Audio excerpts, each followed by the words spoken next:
하나님의 말씀 여호수아 3장 14절에서 17절에 있는 말씀입니다.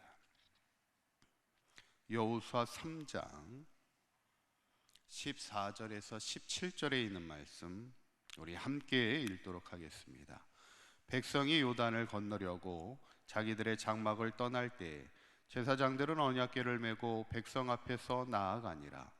요단이 곡식 거두는 시기에는 항상 언덕에 넘치더라. 궤를 맨 이 요단에 이르며 궤를 맨 제사장들의 발이 물가에 잠기자 곧 위에서부터 흘러내리던 물이 그쳐서 사르단에 가까운 매우 멀리 있는 아담 성읍 변두리에 일어나 한 곳에 쌓이고 아라바의 바다 여매로 향하여 흘러가는 물은 온전히 끊어지매 백성이 여리고 앞으로 바로 건널세. 여호와의 언약궤를 맨 제사장들은 요단 가운데 마른 땅에 굳게 섰고 그 모든 백성이 요단을 건너기를 마칠 때까지 모든 이스라엘은 그 마른 땅으로 건너갔더라. 아멘. 할렐루야. 우리 지난 시간에 이스라엘 민족이 이제 하나님의 약속의 땅 가나안 땅을 향해서 이제 요단강을 건너게 되는 것을 보게 됩니다. 요단강을 건너는 게 쉬운 일은 아닐 때 하나님이 두 가지 명령을 주세요. 하나는 하나님의 언약궤가 앞서 행하게 하고 너희들은 그 언약궤를 뒤를 따르라는 것이죠. 항상 하나님이 앞서 행하시고 하나님의 말씀이 앞서 행하는 삶을 살아가라는 겁니다. 그리고 둘째는 항상 성결하라는 거예요. 하나님의 기이한 일을 기다리는 마음으로 항상 우리가 하나님의 구원의 역사를 기다리는 자들은 항상 내 자신을 거룩하게 하고 성결하게 하는 삶을 살아가라는 것이죠. 그때 하나님이 가장 요단강이 범람하던 그때 그 땅이 마른 땅이 되어 요단강을 건너가게 하심을 보게 됩니다. 근데 요단강을 건너는 사건은 어떤 사건과 비슷합니까? 광야 생활 속에서 뭐를 건넌 사건과 비슷해요? 홍해를 건넌 사건과 비슷합니다. 처음 이스라엘 백성이 광야길을 시작할 때 홍해에 가로막혀 가지를 못하잖아요. 뒤에서는 애굽의 군대가 쫓아오고 이러지도 못하고 저러지도 못하는 그 초반 광야 생활 속에 처음에는 홍해를 건너게 하셨고 이번 이제 마지막 광야 생활을 끝으로 가나안을 정복하게 할 때는 이번에는 요단강을 건너게 하시는 것을 보게 되죠. 그 홍해를 건널 때 요단강을 건널 때도 마른 땅이 되어 건너게 하셨을 뿐만 아니라 홍해 때도 어떻게 했어요? 출애굽기 14장 21절에 그때 보면 모세가 바다 위로 손을 내밀매 여호와께서 큰 동풍이 밤새도록 바닷물을 물러가게 하시니 물이 갈라져 바다가 어떻게 됐다고요? 마른 땅이 되었다 그랬어요. 이 홍해를 건널 때도 하나님이 다 밤새도록 물이 물러가게 하셔서 마른 땅이 되어 건너가게 하셨다. 사실 홍해도 그렇고 요단강도 그렇고 마른 땅이 되어 건너가게 하신 것이 하나님의 구원의 역사예요. 어떻게 홍해가 요단강이 마른 땅이 될 수 있겠습니까? 이건 어떻게 보면 둘 다 하나님의 기적이죠. 어차피 이스라엘 백성은 이 광야길을 걸어가면서 하나님의 기적을 또 하나님의 구원을 누구보다도 늘 체험하는 인생을 살아갔기에 그래서 가장 복된 인생을 살아갔다 고백하는 것이죠. 저는 바라기는 우리의 삶 속에서도 항상 하나님의 구원의 기적을 체험하는 그런 복된 삶이 되시기를 간절히 축원합니다. 그런데 오늘은 이 홍해 사건과 요단강의 이 사건을 좀 비교하면서 홍해 사건과 요단강의 사건은 차이가 있어요. 두 가지 차이가 있습니다. 첫째는 체험한 대상이 달라요. 누가 그 사건을 체험했느냐입니다.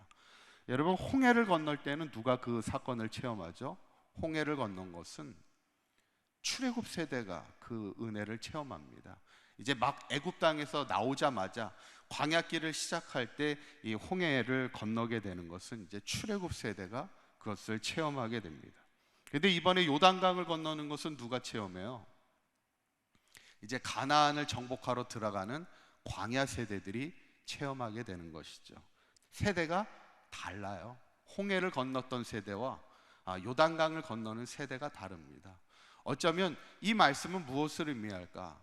우리가 이 땅을 살아가면서 하나님의 구원의 은혜는 누가 체험해야 돼요? 우리 모두가 다 체험을 해야 됩니다. 우리가 이 시대를 살아가는 어떻게 보면 출애굽 1세대로서 하나님의 은혜를 체험하는 것이 우리에게 중요합니다. 광야길을 걸어가는 동안 하나님에 대한 구원의 확신이 있어야 되잖아요. 믿음의 확증이 있어야 되잖아요. 그래서 출애굽 세대에게도 믿음의 확증이 필요했기 때문에 하나님은 홍해를 건너게 하시는 역사를 체험하게 했어요. 뿐만 아니라 광야 세대에게도 가나안 땅에 들어가서 가나안을 정복해야 되는 믿음의 싸움을 싸워야 되는 그들에게도 무엇이 필요해요? 믿음의 확신이 필요했어요. 그래서 하나님은 요단강을 마른 땅이 되어 건너게 하시는 은혜를 체험케 하신다는 거예요. 어쩌면 우리의 세대나 우리의 자녀들의 세대나 이 땅을 믿음으로 살아가기 위해서는 누구에게나 다 하나님에 대한 은혜의 확신이 있어야 된다는 거예요. 저는 바라기는 우리 사강교회 모든 성도님들과 또 우리의 다음 세대인 우리의 자녀들의 세대들이 항상 하나님에 대한 구원의 은혜를 체험하는 신앙을 통해 믿음의 확신을 가지고 우리 앞에 놓여있는 믿음의 경주를 끝까지 승리하며 살아갈 수 있기를 간절히 축원합니다. 두 번째로 홍해를 건넌 사건과 요단강을 건넌 사건의 차이는 뭐냐면 언제 바닷물이 마른 땅이 되었느냐는 거예요. 홍해 사건을 다시 한번 보실까요? 출애굽기 14장 21절 우리 한번 읽어보겠습니다. 시작. 모세가 바다 위로 손을 내밀매 여호와께서 큰 동풍이 밤새도록 바닷물을 물러가게 하시니 물이 갈라져 바다가 마른 땅이 된지라. 물이 언제 갈라져요? 모세가 손을 들어 기도할 때 하나님께서 큰 동풍이 일게 하셔서 밤새도록 물이 갈라지게 했다는 거예요. 이미 그 강을 홍해를 건너기 전에 밤에 이미 하나님께서 그 강을 갈라주셨다는 겁니다. 그런데 요단강을 건널 때는 언제 갈라주셨을까?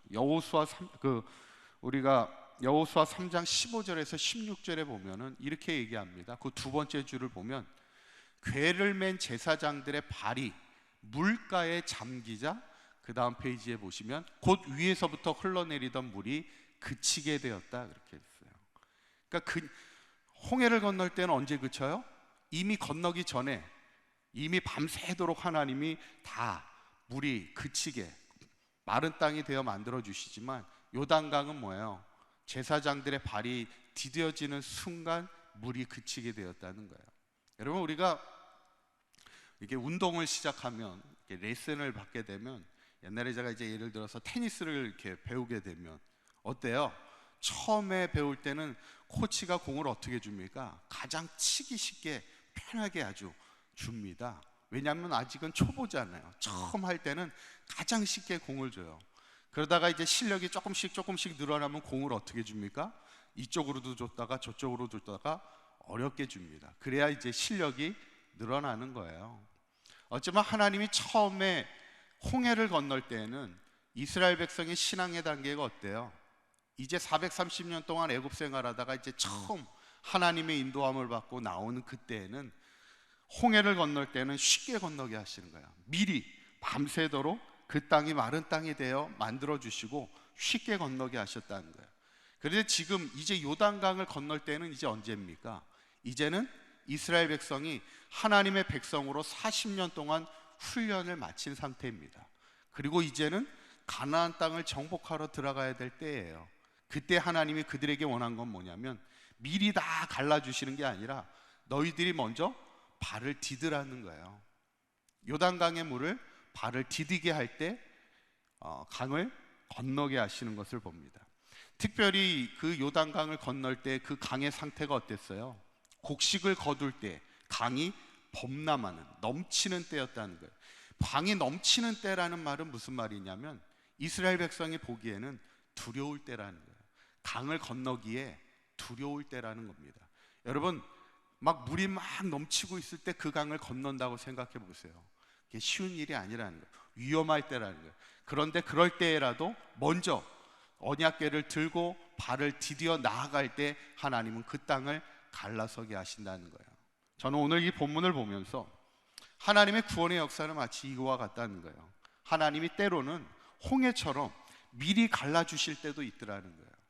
그런데 때로는 요단강처럼 우리가 믿음으로 먼저 발을 디뎌 나갈 때 하나님이 갈라주시는 역사도 있다라는 거예요. 어떻게 하나님이 우리에게 구원의 역사를 쉽게 할 수도 있고 어렵게 할 수도 있을 때, 어쩌면 이제 우리의 믿음의 성숙이라는 게 뭐예요? 때로는 우리가 앞서서 행하여 믿음의 마음으로 먼저 요단강에 발을 디딜 수 있는 믿음의 담대함을 가지고 살아가기를 원하시는 것이 하나님의 마음이라는 것이죠. 저는 바라기는 우리 사강교회 모든 성도님들이 이제는 우리가 하나님 앞에 믿음의 담대한 자로 살아가면서, 때로는 하나님이 미리 물을 갈라주실 때도 있지만, 이제는 우리가 먼저 그 범람하는 강을 향해 발을 디딜 수 있는 믿음의 용기 있는 자가 되어서 이제 하나님의 구원의 역사를 이룰 뿐만 아니라 하나님의 약속의 땅 가나안 땅을 믿음으로 능히 정복하며 살아갈 수 있는 우리 사강교회 모든 성도님들이 되시기를 주님의 이름으로 간절히 축원합니다. 기도하시겠습니다. 고맙고 감사하신 하나님, 우리에게 늘 구원의 은혜를 주시는 하나님, 오늘 이스라엘 백성에게 홍해 때에도 요단강을 건널 때에도 마른 땅이 되어 건너게 하신 하나님 감사합니다. 우리의 인생 가운데도 때로는 하나님께서 홍해처럼 미리 우리의 모든 강을 건너게 하실도록 모든 물을 마른 땅이 되게 하실 때도 있지만, 때로는 범람하는 강을 향하여 우리의 발을 내디뎌 나아가라 말씀하시는 하나님의 음성을 듣게 됩니다.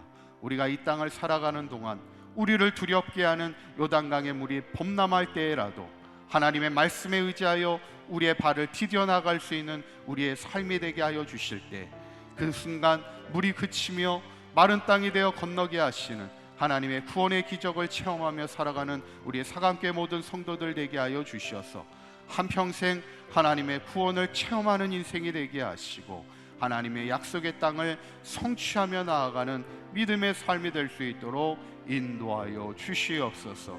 우리 주 예수 그리스도의 이름으로 기도하옵나이다. 아멘.